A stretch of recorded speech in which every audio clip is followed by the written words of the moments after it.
Tier medium tanks tend to be one of the hardest things to play in Blitz because a lot of them aren't really that good. But today, I'm going to have a look at 3 excellent replays from you guys, and we're going to talk a little bit how to do that. Now, we're going to start off with the Räumpanzer right here, which is a M48 pattern, basically down-tiered to Tier 8.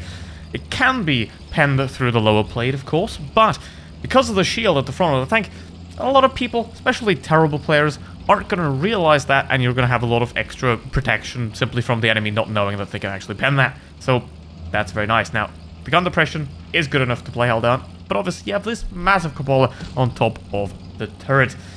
Now, here this is a bit of a problem, right? Because if you have to play the city, especially in a vehicle like this, you don't really want to do that. And Michalos here is going to be very careful because you really don't want to get into a trade fight with a heavy tank that has 320, 400 alpha damage when you only have 300, 225 or 240, depending on what tier 8 medium you play. There are obviously some exceptions.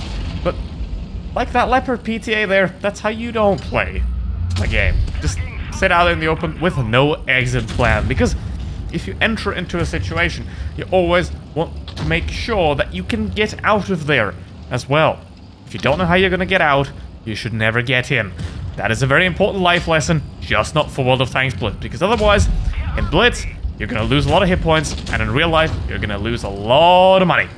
And you're probably going to have to put up with some smaller version of yourself begging to buy crates, and you don't want that. So, know how to get out before you get in. So, nice play there on the Leopard PTA. Obviously, completely wrongly calculated there. And he's now dead. Now Michalos is pushing forward, get the Proto here. He does have a 2-shot auto-loader, so you don't want to ideally approach that. But Therak has terrible aim, and this vehicle's armor is useful in some places. Both of them are going to bounce off, but obviously you don't want to waste your time sitting in front of a Scorpion G, so he's now going to turn around and head back. Where is he? No, he thinks again. He's now going to try and finish off the Scorpion G, who's a 1-shot. That's beautiful. Now, if you want to send me your replays, put them on my Discord server. Link to my Discord server down in the description. And now we have a situation that every medium tank player gotta love, right? You're behind a couple of enemy heavies, and they're not looking at you, and you can do whatever you want to destroy them from the back. Well, they never bother turning around to look at you, and look at that, like almost full HP Kyler right there.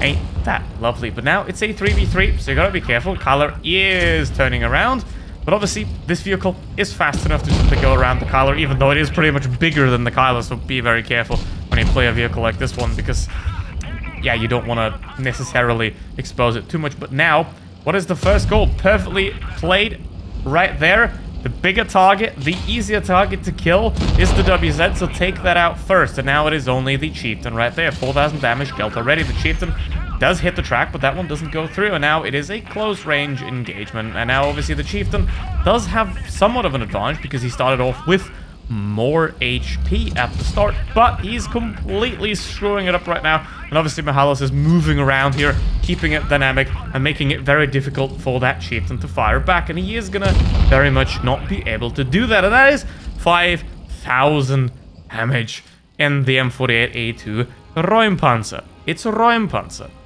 not a Raumpanzer. That means room tank.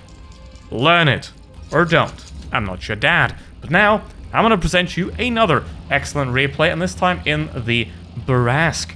Now, this vehicle is good if you know what you're doing, because you can't really frontline this thing most of the time. Like, if you're the one getting shot at, you're playing this vehicle wrong.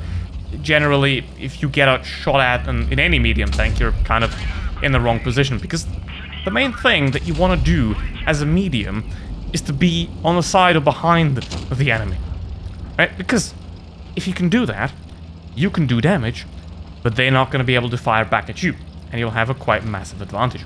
Now, in a situation like this, it's also very important to know when to get out, when to evacuate, when a situation simply is not winnable, right? If your team has a 2 versus 3 in some place, and you're not going to win that, so disappear, run, because it's better to run away, to fight somewhere else, than to just sit in place and die. For example, like this Jagdtiger right here, who can't really turn around, but there is a Black Prince that can be killed, and obviously you want to take that first, because while the Black Prince doesn't really have any mobility, that is of note, it doesn't really have alpha damage either of only 160, it can still do a lot of damage because of its high DPM. And now the Jagdtiger, what is he gonna do? Nothing. Because if he turns around, he's gonna get T-34'd. If he doesn't turn around, he's gonna get brasked. And that's a bit unfortunate. And barbecued by the barbecue, set on fire. Nice light at the back of the Jagdtiger there. Might as well bring your sausage and grill them. And now we got the Tiger P, who has just finished off the Tiger 1. It's a bit not historical, because in reality the Tiger P caught fire and kind of died. So yeah, Tiger P was not a great concept, and that is why the Ferdinand, or Elephant, is such a terrible vehicle. Because it's just the Tiger P rotated. Now, 3 versus 4, which is not really ideal, but the Tiger P is going to be very easy to finish off, but now it is a 2 versus 4, which is not fun at all. Now, luckily, the Tank Destroyer, that is unfortunately a Sturemel, is still full HP. But it's a Sturemel, so he's going to last about 12.5 seconds. Well, 1.25 seconds if he gets spotted, because armor is not really in the Sturemel's book, and the mobility isn't either. So now he's gonna go down. Yeah, lasted about 12 seconds. It's getting spotted. That wasn't too bad. So now, what do you want to do here? Like last battle, where we had this beautiful focus on the WZ that was low HP. What you want to do here is you want to get some distance between you and the enemy. Because if you can do that, the distance acts as a little bit of extra armor, a little bit of extra opportunity to be able to move around, right? Because if you get way too close to the enemy, there could be other enemies nearby. But if you're far away, you move towards them, you take 2 shots, you disappear again. You can use that distance to gain a favor on the enemy. And now here comes the Chimera on his own and takes a shot. There we go. Now, gotta get away from that T-49 as quickly as possible. Get that distance, especially in an autoloader, to reload and then refocus. And now, you know one thing. The T-49 is right there, but the other guy was just in the cap circle, still is in the cap circle, which means now focusing on the T-49 is going to be so much easier because he is alone. And what you want to do with the T-49 is you want to act quickly, because the aim time and accuracy of this thing is absolutely awful. So you want to be acting very quickly. But waiting in the bush. Wait for something to happen right here. And the T-49 sort of takes the bait, and Firefox has taken him down. That is why you should use Firefox. But that T-49, he was definitely a Chrome user. That's why he got wrecked. Now, we have one last guy. ADM tank, big and fast, the French prototype. Now, he has a 2-shot autoloader, but he's low enough to die to the Brasks autoloader. So what you want to do here again, get some distance, play around the map. Don't approach from the exact same position that you are expected from. Now, here, I would have liked to go all the way around the back and then appear behind the whatever big tower that is, because that way the Airrack would have never anticipated that position. And now it's a little bit of a problem because 80 on the clock in terms of the base cap, which means you have to reset now, but with only 1 shell, it's not going to be possible to finish him off. So you have to pretty much just hope for a drive-by right here, and that's exactly what's going to happen.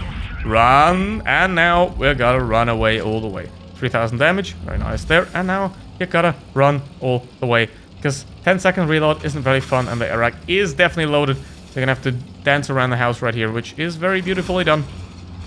And now you wait for the reload, and again, what I would try to do here is either wait for the... I was about to say, get some distance, go unspotted, and approach from a different angle, but the Airrack decided differently and just decided to peek out his massive snout into Firefox's gun. That was easier than expected. Very nice Kolobanovs, 1v3 right there. And now we go to the main attraction of the video. And if you're still here, then don't forget to like and subscribe. And you are now on to the best battle, because we're saving the best for last. We got Not Even Trying At All, who I've never heard of and don't know who they are. Definitely in the Astron Rex, which is a vehicle that, again, is an autoloader and isn't really all that good. You've got low DPM, you've got very low penetration. It's got 290 alpha damage per shot, which is very nice. The entry clip's 3.5 seconds, but you have 8 degrees of gun depression and moderate armor, and also not really that great mobility either. But now, We're on dead rail, which is where you have to be very careful with tank destroyers camping in the back. But that T-25 did not want to wait around, and he went straight forward. Now, it's only really the Helsing that could be in the back somewhere. And here is a T-69 that has taken the opportunity because there is no support right here. The other medium tank is camping in the corner, and trying here is just sort of on his own, which is not great. Now, though, obviously, the other mediums on the enemy team, 2 of them are in the middle of the map, so they're not really a problem right now. But the T-25 and the T-69 are definitely up here, and they're definitely a threat. And the medium is still camping in the back, which is not very helpful whatsoever. So this is going to be a very big carry if you want to win this one. So let's see what's going to happen. We got 2 campers in the back. I mean, one of them is an Su-152, and the camping is kind of how that vehicle is able to exist. But now the T-25 is just running away.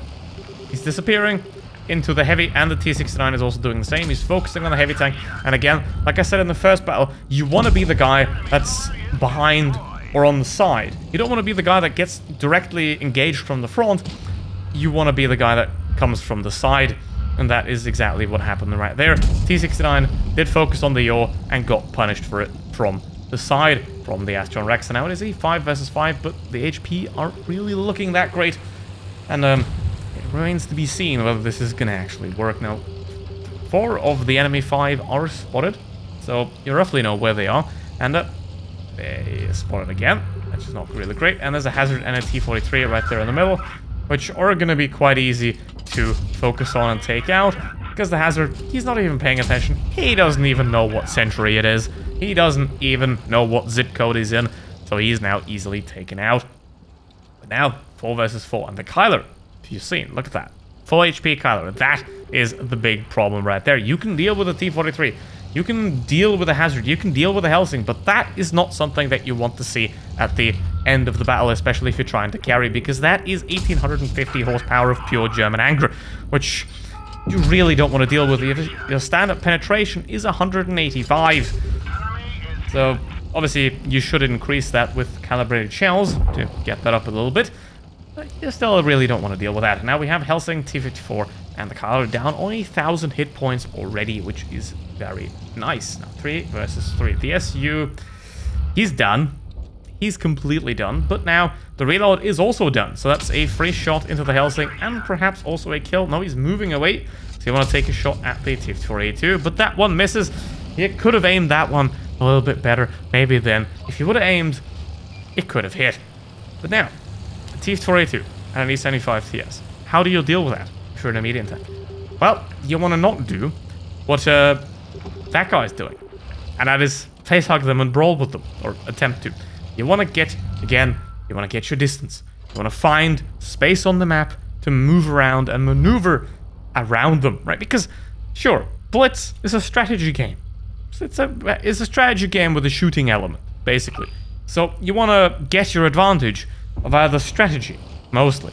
So if you can outplay the enemy, if you can outposition the enemy, you're going to be much better off than if you can simply just outshoot the enemy, even though you should still be able to do that, obviously. Anyway, but now, again, not aimed there, the 3rd shot, which now means 3,700 damage, but the Kyler is at least down low enough to be able to finish it off in 1 shot, and so is the Helsing, which is very nice. Now the T-4A2, he's angry.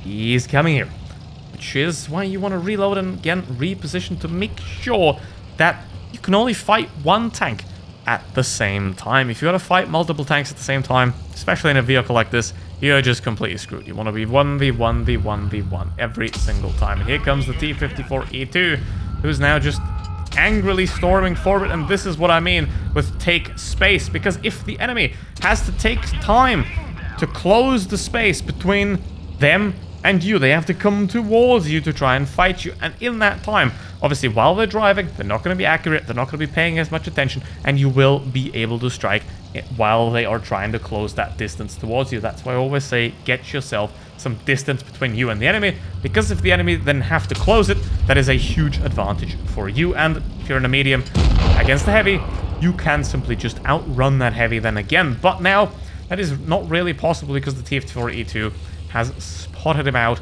and now knows that he tried to escape, and he would have taken a shot for it. Now the Kyler, he's a one-shot, so that's the easy part here. 3 shots, though, is enough for 2 into the T-4A2 and 1 into Kyler. So technically, it's good enough. But that is also the only amount of APCR that are still remaining in the Astron Rex head here. And the first one already goes nowhere. Damn. But 4.2k damage so far. What I would do here, I would try to get away from the T-4A2 and hope that the Kyler is trying to approach me. And exactly, he tried to ambush, but he didn't. He just got wrecked for it. And now, run away. Exactly. Get some distance between you and that T-54, especially with only 1 APCR round left.